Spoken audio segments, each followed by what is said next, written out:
Hey everyone, and welcome back to Exposed Scandalous Files of the Elite. I am your host, Jim Chapman. And before we get into today's episode, I want to thank all of the Patreon members out there that have joined. I hope you're enjoying the extra content that you get and all the extra things that we do just for you guys. We couldn't do the show without you. It's just that simple. Now we are in our 5th episode of the Becoming 47 series. And as I told you last episode, this is probably going to be the last one that I release on the regular feed. Subsequent episodes, unless something just totally major breaks, go join the Patreon because we're going to continue it, but it's going to be a part of your Patreon subscription.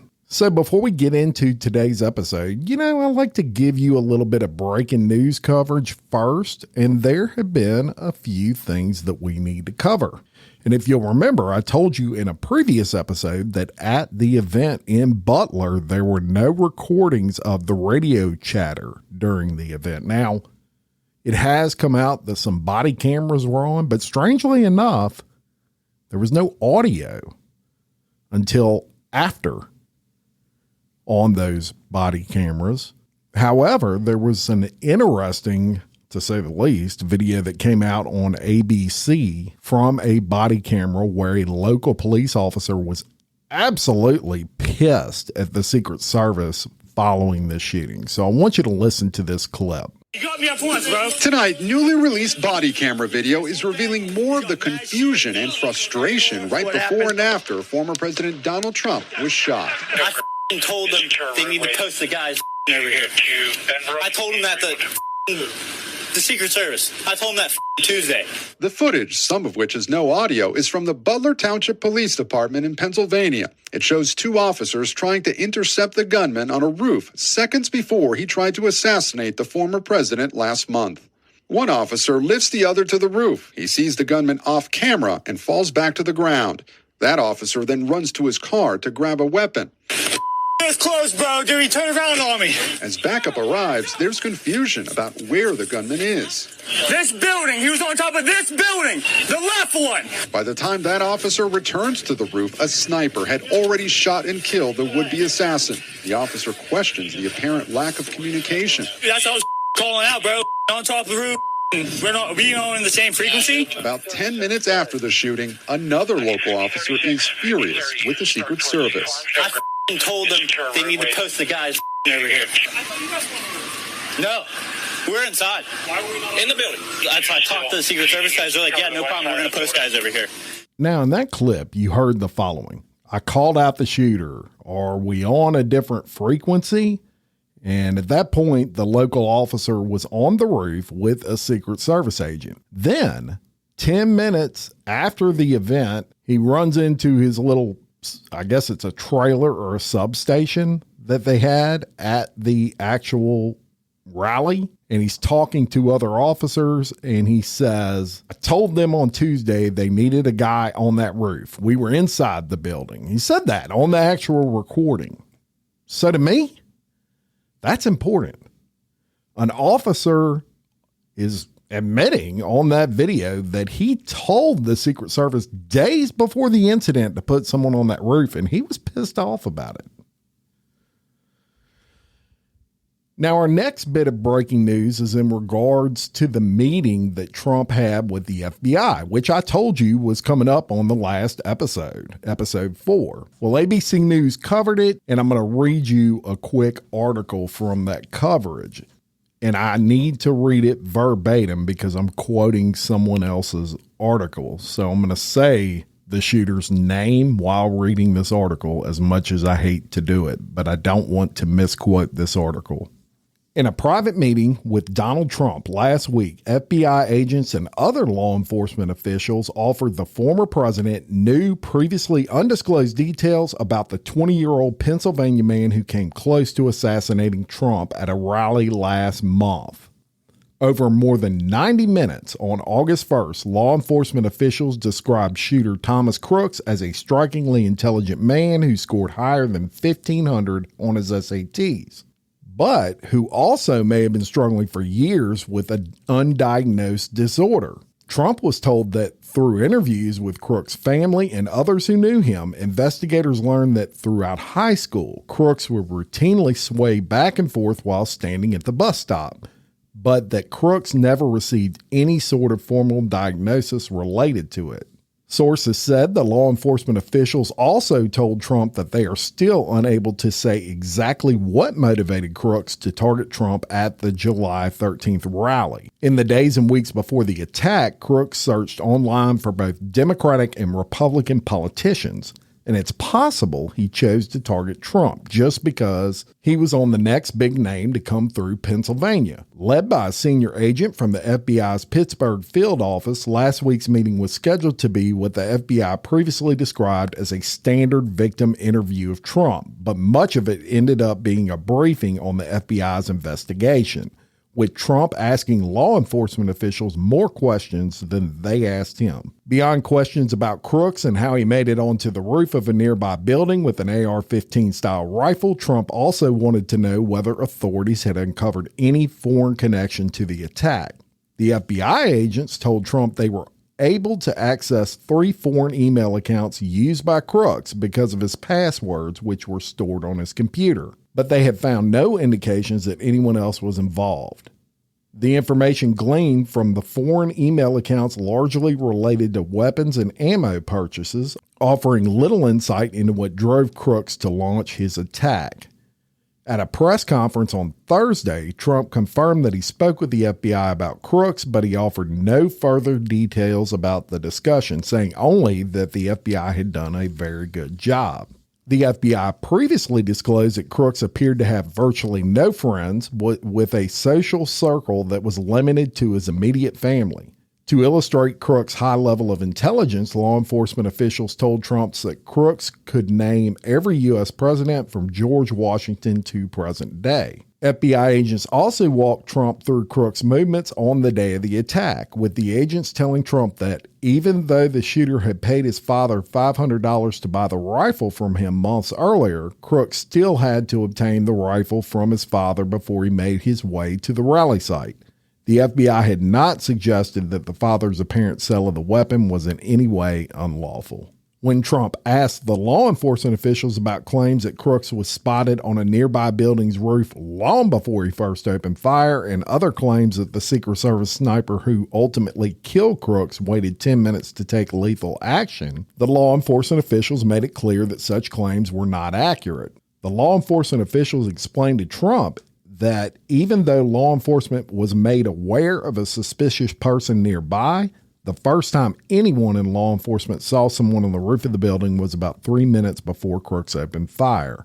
And the first time any law enforcement saw that the person was on the roof, had a gun, it was about 30 seconds before Crooks opened fire. At that point, a local law enforcement officer had started to climb on the roof of the building when he encountered Crooks, who pointed his rifle at the officer, prompting the officer to fall to the ground and injure his ankle. The local officer then tried to alert other authorities, Trump was told. Much of that was captured in body-worn camera videos that were released Thursday by the Butler Township Police Department. And y'all, that's the one I referred to prior to reading you this article. The video showed officers scrambling around the building as they tried to find a way onto the roof, and the moment one of the officers was raised on the roof only to fall down. "Fucking this close, bro," the officer can be heard telling other officers after hitting the ground. When seconds later, a Secret Service sniper heard the gunshots, it took the sniper at most 5 seconds to locate the shooter on the roof and eliminate him with a single shot.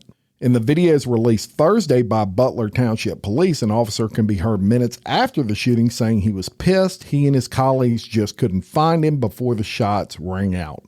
During Trump's meeting with FBI agents, the former president praised the Secret Service sniper, saying he did an amazing job and was an unbelievable shot. A spokesman for the FBI Pittsburgh field office declined to comment. So there it is.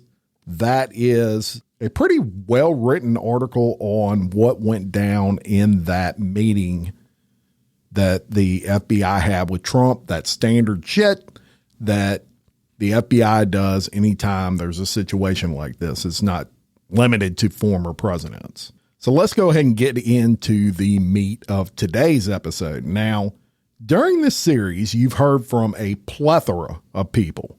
The director of the Secret Service, the acting director of the Secret Service, the FBI, the state police, the local police. But how about someone not tied to the case? Someone with no skin in the game, but an expert, a boots on the ground enforcer of the law, and quite possibly the most beloved and popular sheriff of all time in this country. I'm talking about none other than Polk County, Florida Sheriff Grady Judd. Now, personally, he is my favorite sheriff, outside of my local sheriff, of course. Shout out Jason Ord.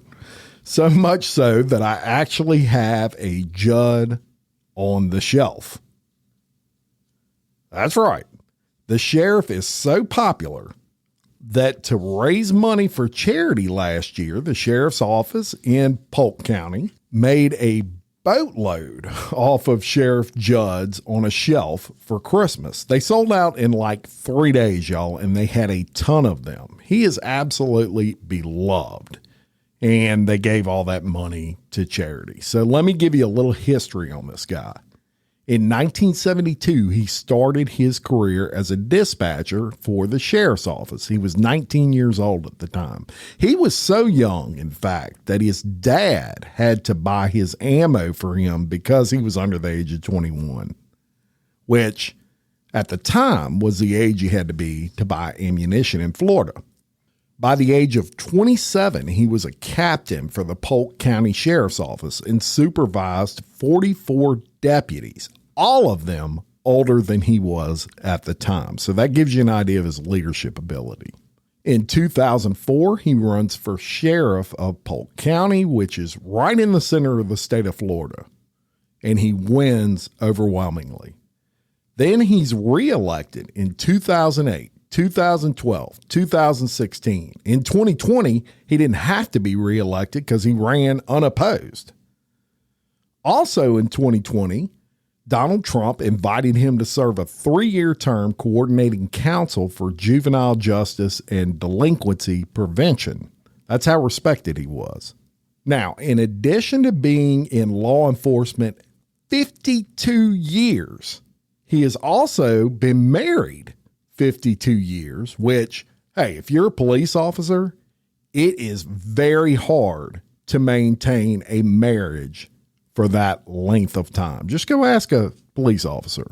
It's very hard. That's a worry-filled marriage for your spouse. So for him to do that, amazing. Now, what Sheriff Judd is most known for is his press conferences. I would say he's probably the most open of any sheriff I've ever seen. And his pressers are so epic, they garner, quite frankly, millions of views on YouTube. Is he tough? You bet he is. And here's a good example of that in a recent press conference. We have received information on social media that some of the criminals were going to take their criminal conduct into the neighborhoods. I would tell them, if you value your life, you probably shouldn't do that in Polk County, because the people of Polk County like guns. They have guns. I encourage them to own guns, and they're going to be in their homes tonight with their guns loaded. And if you try to break into their homes to steal, to set fires, I'm highly recommending they blow you back out of the house with their guns. And if that wasn't enough for you, I'm going to play you a quick TikTok that has gotten over 100 million views total. Listen to this. We don't choose to shoot people. They choose for us to shoot them. And if you choose for us to shoot at you, we're going to shoot at you a lot. That's a guarantee. I told you, Sheriff Judd don't play. So I can't tell you how excited I was when he did an interview giving his unadulterated take on everything going on regarding the attempted assassination of Donald Trump. Now, it intrigued me because he is not only one of the most honest individuals that you will ever run into in law enforcement or any other field for that matter. But he's also someone who knows exactly how the process of law enforcement works as it relates to assisting with the protection of a political figure during a rally. He's dealt with a lot of those. So he can quite frankly speak out and point out all the bullshit that those that were directly involved in this situation won't tell you. So I want to make sure I credit Patrick Bet-David's PDB podcast. He did an interview that I'm going to be clipping a lot of clips out of that you'll be hearing today. And I want to make sure that I paint the proper picture for you of how unique Sheriff Judd is. In early 2006, there was an incident in Polk County where a guy shot and killed both a K-9 officer and a K-9 and also wounded another deputy. Well, a manhunt ensued, as you would think, and the police eventually caught the guy. A gunfight erupted and the police shoot the guy 68 times. When the media asked Sheriff Judd why they shot the guy 68 times, he responded with, get this, we ran out of bullets. Here he is discussing that very incident with PDB when PDB asked him where that response came from. Well, it comes from the heart, and it comes from the soul, and it comes from what the overwhelming majority of the people are thinking. This guy shot and killed our K-9, shot and killed our K-9 handler, shot the backup deputy, then took the dead K-9 handler's firearm, ran into the woods. City police came to back us up, shot at two of them and happened to miss them. Well, the next day, we had the area surrounded. The next morning when we had daylight, we had a SWAT team walk shoulder to shoulder through this wooded area in order to find him. Mm-hmm. Well, he pointed the dead deputy's gun at a SWAT team. What do you think's going to happen? Mm-hmm. You're going to get shot a lot. You're going to get shot so much you can read the Sunday New York Times through you. And that's what happened. So there you have that. Now, like all of us, Sheriff Judd had his thoughts after he saw that shooting in Butler, Pennsylvania on live TV. And he offered up those thoughts on that and the fact that politics definitely got in the way somewhere. And here's what that sounded like, and then we'll unpack it. When I saw the very first television interview of the shooting of President Trump, I knew immediately they'd screwed it up. Because regardless of what else happened, mm-hmm. regardless of the different media perspectives, and they were just talking to whoever, the mere fact that they didn't have someone on the roof of a building 148 yards to the lectern where the president's speaking is raw insanity. That's not just a failure. That's raw insanity. There's also a water tower that you don't have to be on that water tower as long as no one else is on it and you've got somebody at the base of the water tower. Now, as time goes on, there's failure after failure after failure after failure. But when you put political people in charge of professional law enforcement agencies, you get political decisions instead of professional law enforcement decisions. Well, I can tell you, wake up, America. The public doesn't want political decisions when it comes to saving lives. They want professional decisions, and that's what saves lives. Unpack that if you could. Well, first, political decisions. Political decisions is you've put somebody in charge of the Secret Service. They're a political appointment. Where did they come from? What was their background? Did they have the ability to do that job? And the job is at that level. You're not going to go out there and train, but you're going to say, let me see the training curriculum. I know for a fact, following the rules, the Secret Service is well-versed, and I underscore, of doing the appropriate security on an event like that. So what happened that day? Where did the failure start? Well, first and foremost, it started at the very top when she started dancing around and not publicly saying, hey, listen, there's a full-throated investigation underway, and I can tell you, if I know nothing else, we've had mistakes occur because no one was on the roof securing it. And we in our county have worked with Secret Service over and over and over again. They're remarkably professional, and there's never been a time when we wouldn't have somebody on that roof.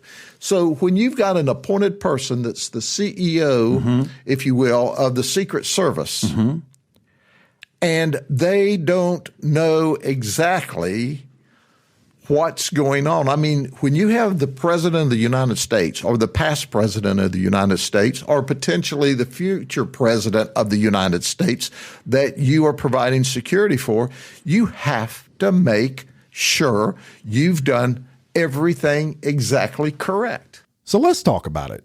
And one quote I agree with 100% is when he said, political people make political decisions.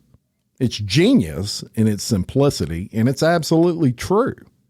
In my opinion, he is saying that there is a possibility that because it was Trump, the sense of urgency just was not there. And to me, that's apparent. He's like all of us. He can't believe they missed the simple, obvious things, like the lack of that roof being covered or a counter sniper on the water tower.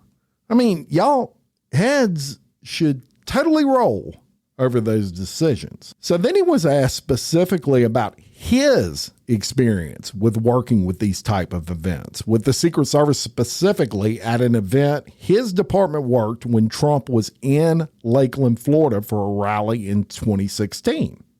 How does that collaboration work? What's the protocol? Wait till you hear his response and the massive difference it was from what we know occurred at the Pennsylvania rally.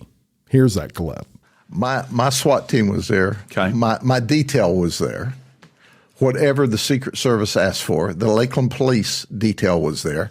We meet with Secret Service in advance. They send advance teams in. The president, as we know, who was then running for president, met at the airport. So the Secret Service is in charge of all of that, and they tell us, okay, we'll take this position, you take this position. They go so far, and I was just talking about my SWAT commander who's been on some of these. Hey, if you're on this roof, don't take your rifle because we've got rifles over here, and we don't want the crossfire with high-powered rifles. You use your handgun. So the Secret Service comes down to the training and the prep to tell you what kind of gun to have depending on your assignment in these particular areas. And I'm telling you, they're very good at that. So for that to be a total flop, you've got to say, where did the problem begin? It always ends with the CEO. And why didn't she immediately fly there that day and start immediately taking control of that situation and getting answers? Why didn't she do that? The only one that can answer that is her. But what happens in traditional police environment, the first thing they do is find a hole to dive in. And while they're diving in the hole, they think, well, who all can I blame this on? Well, the reality of it is that doesn't work. No one is perfect. No matter how well that protocol went that day, something can go bad. People understand when you take responsibility and you make immediate improvements, or when you mess something up, say, we messed this up. And we didn't see any of that in the beginning because that's not how the federal government operates. So Sheriff Judd made a bunch of key points here. He discussed how detailed, if you will, the Secret Service is at these rallies, even down to what type of guns the other agencies are using and where they would be positioned so they can avoid crossfire. And if there was one failure that really stands out with this whole deal, folks, it was the lack of detail. That is really strange how opposite it was this time around than when Sheriff Judd experienced it. So what does Sheriff Judd think about the communication or lack thereof? Listen to his response after he was played a short clip by the Butler police stating they were told nothing by the Secret Service ahead of time on a plan of action to secure the event. Listen to this. We were supposed to get a face-to-face briefing with the Secret Service snipers whenever they arrived, and that never happened. So I think that was probably a pivotal point where I started thinking things were wrong, because that never happened, and we had no communication with the Secret Service. You had no communication with the Secret Service at all on that Saturday? Not until after the shooting. Wow. And by then? It was too late. How do you process this? That's a failure with a capital F. And here's what I know. Our team works with, does prep in advance, and our team is simply the very best. Secret Service is the very best. I've never been involved with a Secret Service and a Secret Service operation that we didn't have conversations down to the absolute minutia. Can you be specific with that? Well, exactly. Like, which guns do you carry for this particular assignment? Okay, the feds have one radio system. We have a different radio system. We have a radio system that statewide and local, all our local agencies can talk. Mm-hmm. But if the feds have a separate system, then we marry our locals with the feds. So we always have Fed communications, and they always have our communications every time, all the time. That's why this stuff that I'm watching on television, it's like, wait a minute. We couldn't have all brought our favorite 2 bottles of wine and made up this horror story with pencil and paper if we wanted to create the worst nightmare. So I don't understand all of that, because we always communicate with Secret Service. It's a mandate. And in my organization, if Secret Service didn't talk to us like we know they should, that would bubble up to the top to me. I'd pick the phone up and I'd call the big bosses at Secret Service and go, what the heck? But we've never had that conversation. We've never had to have that conversation. So you're putting a little bit of the onus on Butler as well. You're not just putting it on Secret Service. Every one of them. I'm putting it on all of them. The state police, the county police, the city police, and the Secret Service. If they weren't all talking together, they all had a responsibility. Now, I'll tell you, Butler is a little bitty place. They may not know how all this works. Got it. The big guys come in and tell them, you do this, you do that. They do what they're told. But did they? I can't answer that question. But that's why I'm shocked, because the Secret Service, I know, is very professional and does an outstanding job. Now, we all know we have been absolutely lied to. How many times during the last 4 episodes prior to this one did you hear the Secret Service claim they briefed local and state police? If they will lie about that, they'll lie about other things. That's all I'm saying. Now, all of that being said, I do agree with him that everyone who was there that day in a law enforcement role, they share some responsibility. If there were no briefings, for example, you insist upon one, you shake some trees, ask questions. Don't just hang back and say, well, I guess we're on our own and we're going to do what we think is the right thing to do. That was a mistake by the local police. And speaking of that, and the local police issues, we've already in a past episode referenced the confusion by the local police. And most of us have seen the video on the roof where the people are filming the shooter and they're saying, he's got a gun, he's got a gun. Well, another video surfaced from a different perspective, and it shows several police on the other side of that building where everybody was seeing the shooter. And they knew he was around, but they couldn't find him. And you could see maybe 4 or 5 deputies, and they're scanning different parts of that roof trying to see if they can locate this guy.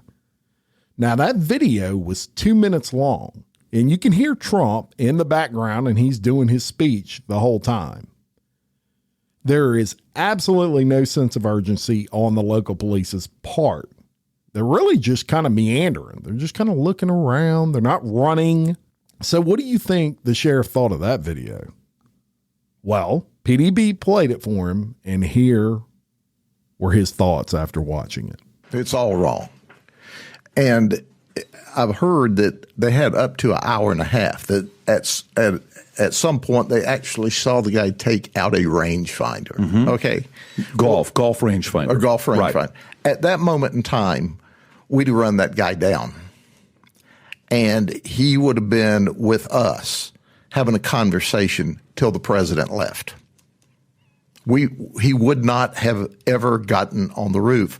But if we didn't find him, if he got lost in a crowd, I didn't see a crowd there, wouldn't have made any difference. We would have been on the roof ahead of time.